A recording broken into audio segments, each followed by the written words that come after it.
आज लगातार दूसरे दिन विदेश मंत्री ने पीएम मोदी से मुलाकात की है। पेट्रोलियम मंत्री हरदीप पुरी ने भी पीएम मोदी से मुलाकात की। पीएम मोदी का मैसेज साफ है कि मिडिल ईस्ट क्राइसिस का आम आदमी पर कोई असर नहीं पड़ने देना है। पीएम मोदी ने सभी मंत्रियों को इसके लिए निर्देश भी दिया है। ईरान वॉर से जो चैलेंज आया है उससे निपटने के लिए पीएम मोदी खुद भी लगातार लगे हुए हैं। नरेंद्र मोदी लगातार पश्चिमी एशिया के मुद्दे पर मीटिंग्स कर रहे हैं। आज लगातार दूसरे दिन विदेश मंत्री ने पीएम मोदी से मुलाकात की है। पेट्रोलियम मंत्री हरदीप पुरी ने भी पीएम मोदी से मुलाकात की। पीएम मोदी का मैसेज साफ है कि मिडिल ईस्ट क्राइसिस का आम आदमी पर कोई असर नहीं पड़ने देना है। पीएम मोदी ने सभी मंत्रियों को इसके लिए निर्देश भी दिया है। देखिए, यह पूरी दुनिया का क्राइसिस है, ऐसा नहीं कि अकेले से भारत पर आ गया है।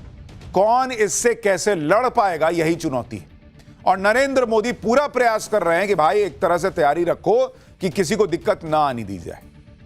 लेकिन अगर यह युद्ध लंबा चला तो ये दिक्कत नहीं आएगी, इसको कोई गारंटी से नहीं कह सकता बॉस। नरेंद्र मोदी का सबसे ज्यादा जोर घरों में एलपीजी सप्लाई को सुनिश्चित करने पर है कि आम आदमी पर कोई असर ना आए।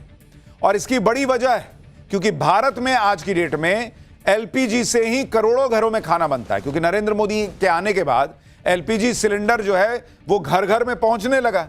तो अब भाई पहुंच तो गया, अब उस वक्त देते वक्त थोड़ी आदमी सोचे रहता है कि इतना क्राइसिस आएगा।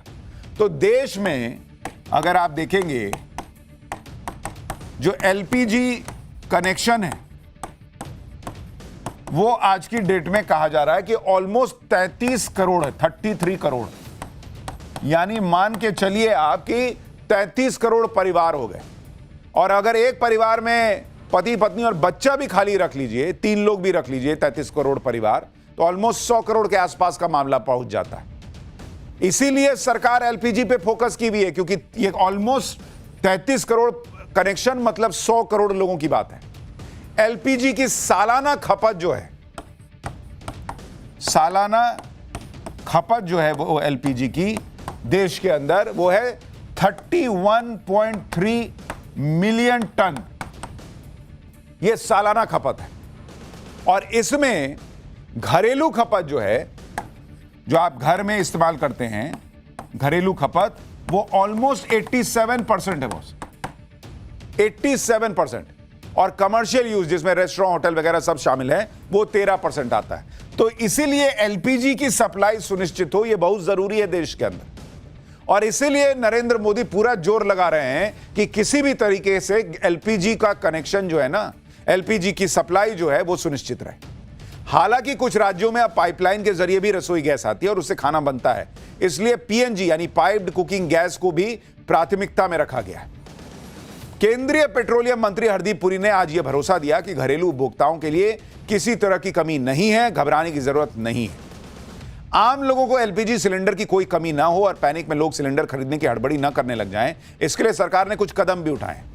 जैसे सिलेंडर बुक करने के लिए पहले 21 दिन का गैप होता था, उसे बढ़ाकर अब 25 दिन कर दिया गया है। सूत्रों के मुताबिक ऐसी घटनाएं सामने आई जिसमें जो लोग पहले 55 दिन में सिलेंडर बुक कर रहे थे वो 15 दिन में ही बुकिंग करना शुरू कर दिए।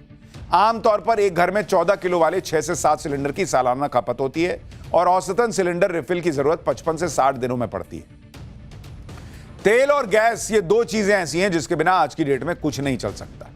तेल का तो अलग खेल है, लेकिन आप गैस का गणित भी समझिए। पहली बात तो भारत में हर दिन 190 million metric standard cubic metres gas consume होती है। इसमें से 50% के करीब नेचुरल गैस इंपोर्ट होती है, बाकी घरेलू प्रोडक्शन है। और भारत में नेचुरल गैस की जो खपत होती है वो कहां होती है वो भी आप देख लीजिए। इस 190 मिलियन में से सबसे बड़ा कंज्यूमर है फर्टिलाइजर सेक्टर, 58 यूनिट उधर जाती है। दूसरा बड़ा कंज्यूमर है पावर जनरेशन का, 25 यूनिट उधर चली गई। तीसरा बड़ा कंज्यूमर है रिफाइनरीज, वहां 22 यूनिट चली गई। चौथा बड़ा कंज्यूमर है सिटी गैस डिस्ट्रीब्यूशन, जिसमें 37 MMCMD जाता है। सिटी गैस डिस्ट्रीब्यूशन में वो गैस आती है जो आपके किचन तक पहुंचती है, और वो गैस आती है जिससे आपकी कार चलती है। ये भी 3 तरह से आप तक पहुंचती है, एलपीजी, पीएनजी और सीएनजी। भारत में हर साल 30 से 31 मिलियन टन एलपीजी कंज्यूम होती है, यानी हर महीने 2.5 मिलियन टन के करीब। भारत में 33 करोड़ से ज्यादा एलपीजी कंज्यूमर है और इसीलिए इसकी सप्लाई बड़ी जरूरी है।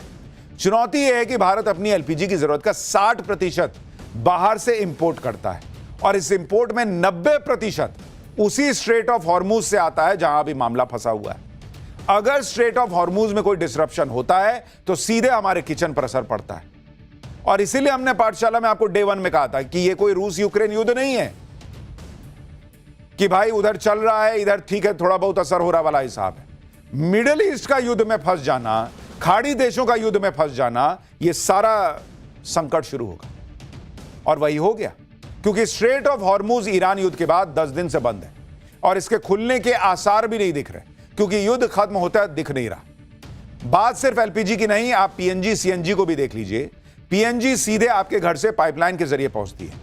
आईजीएल, एमजीएल, गुजरात गैस जैसी कंपनियां पीएनजी सप्लाई करती है। यह आपके घर के अलावा रेस्टोरेंट, होटल में भी सप्लाई होती है। होटल, रेस्टोरेंट, हॉस्पिटल, फैक्ट्रीज, कई जगहों पर पीएनजी सप्लाई होती है। इसी तरह से सीएनजी से कार, बस, ऑटो, टैक्सी सब चलते हैं। सीएनजी की अपनी अलग बड़ी खपत है और आज की डेट में पॉल्यूशन कम करने के लिए कई बसें सीएनजी से चलती हैं, टैक्सी सीएनजी से चलती है। अगर ये गैस का संकट खत्म नहीं हुआ तो घर के सिलेंडर से लेकर पाइप में जो गैस आती है से लेकर आपकी बस, टैक्सी, सब पर असर पड़ेगा बॉस। भारत की गैस जरूरतों को देखें तो यह बहुत बड़ी जरूरत है और बहुत कॉम्प्लेक्स है और यह ग्लोबल सप्लाई चेन से सीधी जुड़ी हुई है। ईरान युद्ध जब शुरू हुआ था और तेल गैस की सप्लाई पर संकट आने की चर्चा होने लगी थी तो इसमें भारत के लिए बड़ा चैलेंज इसलिए था क्योंकि नेचुरल गैस की भारत को जितनी जरूरत है वो जरूरत काफी हद तक उस मिडिल ईस्ट पर निर्भर है जहां युद्ध चल रहा है। भारत अपने लिक्विफाइड नेचुरल गैस यानी एलएनजी के इंपोर्ट के लिए 5 देशों पर सबसे ज्यादा निर्भर है। भारत के एलएनजी इंपोर्ट का 83% सिर्फ 5 देशों से आता है, यानी इसकी सप्लाई में उस तरह का डाइवर्सिफिकेशन नहीं है जैसा कच्चे तेल को लेकर। दूसरी दिक्कत यह है कि भारत एलएनजी इंपोर्ट के लिए वेस्ट एशिया पर ज्यादा निर्भर है। जैसे 18% एलएनजी इंपोर्ट कतर से होता है, 11% ओमान से होता है, जबकि ऑस्ट्रेलिया दुनिया का सबसे बड़ा एलएनजी एक्सपोर्टर है, लेकिन भारत उससे मात्र 0.1% इंपोर्ट कर पाता है। दावा है कि भारत के पास करीब 3 हफ्तों का रिजर्व है, लेकिन अगर यह युद्ध लंबा चला तो 3 हफ्ते के रिजर्व से क्या ही होगा बॉस। ईरान युद्ध के बीच सरकार ने अपनी तैयारियां भी तेज की हैं, क्योंकि युद्ध से तेल गैस की सप्लाई पर असर पड़ना तय था। आज जब एलपीजी सिलेंडर को लेकर इतनी चर्चा हो रही है तो सरकार के सूत्रों का दावा है कि ऑयल रिफाइनरी में एलपीजी का प्रोडक्शन 10% बढ़ गया है। सरकार का कहना है कि भारत की स्थिति कई देशों से बहुत अच्छी है। सरकार के सूत्रों के मुताबिक सप्लाई को सही रखने के लिए और जमाखोरी को रोकने के लिए एसेंशियल कमोडिटीज एक्ट लगाना पड़ा है। देश की एनर्जी जरूरतों को पूरा करने के लिए सरकार कई देशों के संपर्क में है। सरकार के सूत्रों के मुताबिक पहले क्राइसिस था, लेकिन अब इसे सुलझा लिया गया है। मौजूदा हालात से निपटने के लिए तैयारी अच्छी है, किसी तरह का क्राइसिस नहीं है। सभी रिफाइनरी 100% क्षमता से काम कर रही हैं। देश के पास पर्याप्त मात्रा में एनर्जी सोर्स मौजूद है। लोगों को सोशल मीडिया में फैली फर्जी जानकारी के झांसे में नहीं आना चाहिए। घरेलू सप्लाई बनी रहे, यह सरकार की प्राथमिकता है। यानी सरकार यह मैसेज दे रही है कि सब कंट्रोल में है, पैनिक में मत आइए। लेकिन सवाल यह है कि यह कितने दिन कंट्रोल में रहेगा, क्योंकि जब उधर से तेल ही नहीं आएगा तो गैस कहां से लाइएगा। नेचुरल गैस को लेकर चर्चा के बीच यह भी बातें हो रही हैं कि क्या पेट्रोल डीजल के मामले में भी ऐसे ही होगा। पेट्रोल डीजल को लेकर सरकार के सूत्र पहले ही कह चुके हैं कि देश में किसी भी पंप पर पेट्रोल और डीजल की कमी की कोई समस्या नहीं है, स्टॉक काफी है। सरकार का दावा है कि उसके पास पर्याप्त मात्रा में फ्यूल रिजर्व है और सप्लाई के अरेंजमेंट है, और शायद यही वजह है कि सरकार ने अभी तक रिफाइंड ऑयल के एक्सपोर्ट पर रोक लगाने जैसा कोई फैसला नहीं लिया है।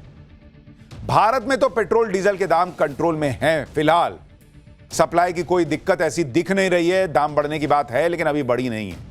इतने बड़े क्राइसिस में कुछ जगहों पर भले ही प्रॉब्लम हो, लेकिन ओवरऑल पैनिक वाली स्थिति नहीं। लेकिन आप अपने पड़ोस में देख लीजिए, 10 दिन में ही पाकिस्तान और बांग्लादेश जैसे देशों की टांगें कांपने लग गई। पाकिस्तान में क्या हो रहा है वो आपको बताऊंगा तो आपको समझ में आएगा कि भारत अभी कितनी मजबूत स्थिति में दिख रहा है फिलहाल।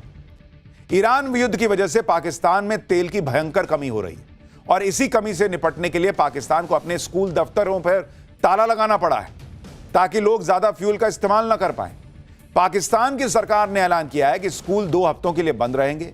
हायर एजुकेशन, कॉलेज, यूनिवर्सिटी की क्लासेस ऑनलाइन कर दी जाएंगी। सरकारी दफ्तर हफ्ते में सिर्फ 4 ही दिन खुलेंगे। सरकारी विभागों के 50% कर्मचारी वर्क फ्रॉम होम करेंगे। अगले 2 महीनों तक सरकारी विभागों को मिलने वाले फ्यूल में 50% कटौती की जाएगी। पाकिस्तान के पंजाब प्रांत में सभी शिक्षण संस्थाओं को 31 मार्च तक के लिए बंद कर दिया गया है। मंत्रियों को सरकारी कोटे से जो तेल मिलता था उसको सस्पेंड कर दिया गया है। मंत्रियों के काफिले में जो सिक्योरिटी वाहन चलते हैं उस पर रोक लगा दी गई है। सरकार ने सभी आउटडोर इवेंट्स को बंद कर दिया है। इसके अलावा पाकिस्तान में पेट्रोल और डीजल के दाम बढ़ा दिए गए हैं। पेट्रोल की कीमत में 55 पाकिस्तानी रुपए प्रति लीटर का इजाफा हो गया है, जो पाकिस्तान के इतिहास में सबसे बड़ा इजाफा है। सिर्फ पेट्रोल ही नहीं, हाई स्पीड डीजल की कीमत में भी करीब 20% का इजाफा हुआ है। यानी पाकिस्तान ईरान अमेरिका युद्ध के 10 दिन के अंदर बाप बाप कर रहा है। आधा पाकिस्तान लॉकडाउन में चला गया है और वहां पर लोगों की सैलरी तक कट हो रही है। आप इससे अंदाजा लगाइए कि यह कितनी गंभीर समस्या है जिससे भारत अभी तक बचा हुआ है। पाकिस्तान के साथ साथ बांग्लादेश में भी पैनिक है बॉस। बांग्लादेश में भी यूनिवर्सिटीज कॉलेजेस बंद करने पड़े। बांग्लादेश को थोड़ी राहत तब मिली जब भारत ने उसे हजारों टन डीजल की सप्लाई की। भारत ने बांग्लादेश को 5000 टन डीजल की सप्लाई भेजी है। भारत ने यह सप्लाई बांग्लादेश के साथ हुए एक समझौते के तहत भेजी है। इस समझौते के मुताबिक भारत बांग्लादेश को हर साल 1,80,000 टन डीजल की आपूर्ति करेगा। इसी तरह कई देश पैनिक में हैं। साउथ कोरिया, थाईलैंड, सब जगह फ्यूल प्राइस पर कैपिंग लगा दी गई है।